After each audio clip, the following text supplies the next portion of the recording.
Assalamualaikum warahmatullahi wabarakatuh. Hello good people, welcome back to my channel Dewi Isnaini. Dan insyaallah for today we are going to discuss about English idioms. Enjoy!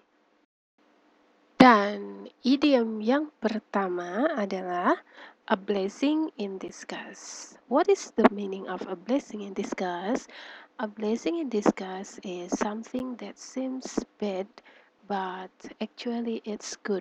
For example, kadang kita hidup itu ngelihat sesuatu, aduh, rugi banget ya, atau aduh, aku nggak suka dengan hal ini, tapi tanpa disadari ternyata hal itu memberi kebaikan buat kita. Misalkan teman-teman sebetulnya nggak suka nih sekolah di sekolah A, for example, tapi kemudian setelah berjalan 1 tahun tiba-tiba teman-teman meraih prestasi yang begitu banyak di sekolah A. Jadi ini namanya blessing in disguise. Jadi sesuatu yang tadinya menurut teman-teman itu buruk, tapi pada akhirnya baik, maka kita sebut a blessing in disguise. Dan ini contohnya, having lockdown is a blessing in disguise for some online provider services.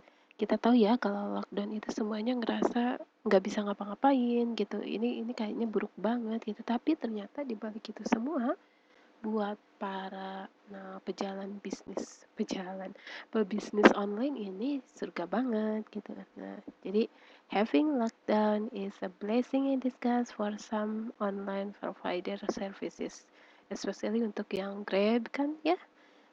Itu beruntung banget buat mereka. Next, contoh yang lain.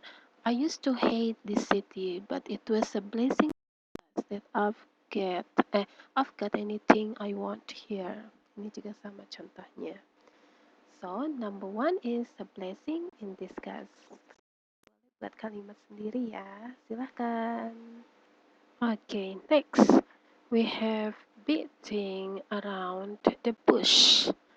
Jadi beating around the bush ini ketika kita berbicara sesuatu yang nggak penting ya. Biasanya kalau orang Indonesia sebelum bicara ke intinya suka muter-muter. Itu disebutnya beating around the bush. So the example here is like, I needed to work, but she kept beating around the bush. Ya, ini sering ya terjadi misalkan, aduh ini aku udah mau kerja, tapi dia terus-terusan cerita yang nggak penting gitu. So yeah, that's beating around the bush. Dan selanjutnya, ini adalah number 3. Actions speak louder than words. Ini sering ya kita dengar.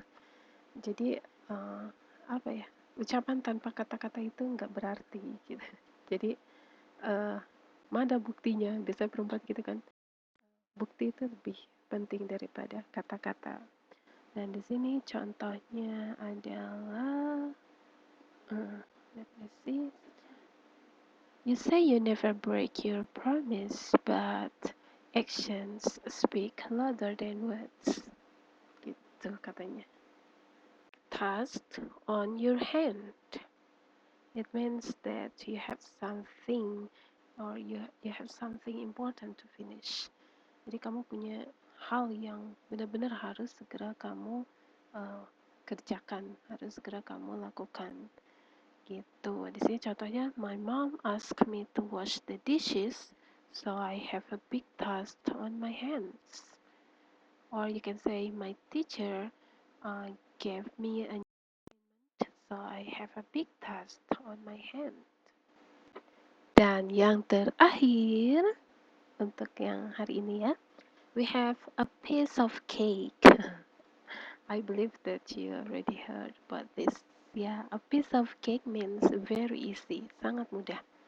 Jadi artinya kalau sesuatu sangat mudah kita bilangnya it's a piece of cake.